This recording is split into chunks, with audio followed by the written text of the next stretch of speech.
एक आदमी के दो पुत्र थे, राम और श्याम। दोनों थे तो सगे भाई, पर एक दूसरे के बिल्कुल विपरीत। जहाँ राम बहुत कंजूस था, वहीं श्याम को फिजूल खर्ची की आदत थी। दोनों की पत्नियां भी उनकी इस आदत से परेशान थीं। घर वालों ने दोनों को समझाने के बहुत प्रयास किए, पर ना तो राम अपनी कंजूसी छोड़ता और ना ही श्याम अपनी फिजूल खर्ची से बाज आता। एक बार गांव के करीब ही एक सिद्ध महात्मा का आगमन हुआ।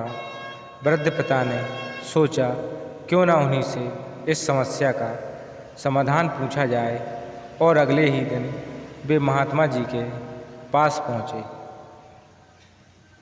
महात्मा जी ने ध्यानपूर्वक उनकी बातें सुनी और अगले दिन दोनों पुत्रों को लेकर आने को कहा। पिताजी तय समय पर पुत्रों को लेकर पहुंच गए।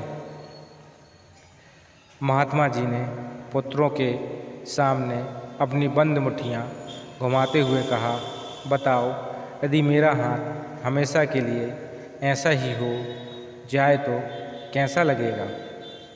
पुत्र बोले, ऐसे में तो ऐसा लगेगा जैसे कि आपको करोड़ हो।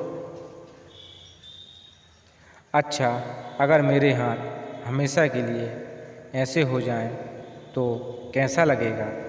महात्मा जी ने अपनी फैली हथेलियां दिखाते हुए पूछा।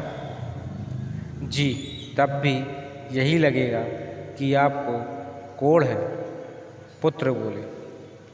तब महात्मा जी गंभीरता से बोले, पुत्रों, यही तो मैं तुम्हें समझाना चाहता हूँ। हमेशा अपनी मुट्ठी बंद रखना यानी कंजूसी दिखाना, या हमेशा अपनी हथेली खुली रखना यानी फिजूल खर्ची करना एक तरह का कोढ़ ही तो है। हमेशा मुट्ठी बंद रखने वाला धनवान होते हुए भी निर्धन ही रहता है, और हमेशा मुट्ठी खुली रखने वाला चाहे जितना भी धनवान हो, उसे निर्धन बनते समय नहीं लगता। सही व्यवहार है कि कभी मुट्ठी बंद रहे तो खुली, तभी जीवन का संतुलन बना रहता है। पुत्र महात्मा जी की बात समझ चुके थे।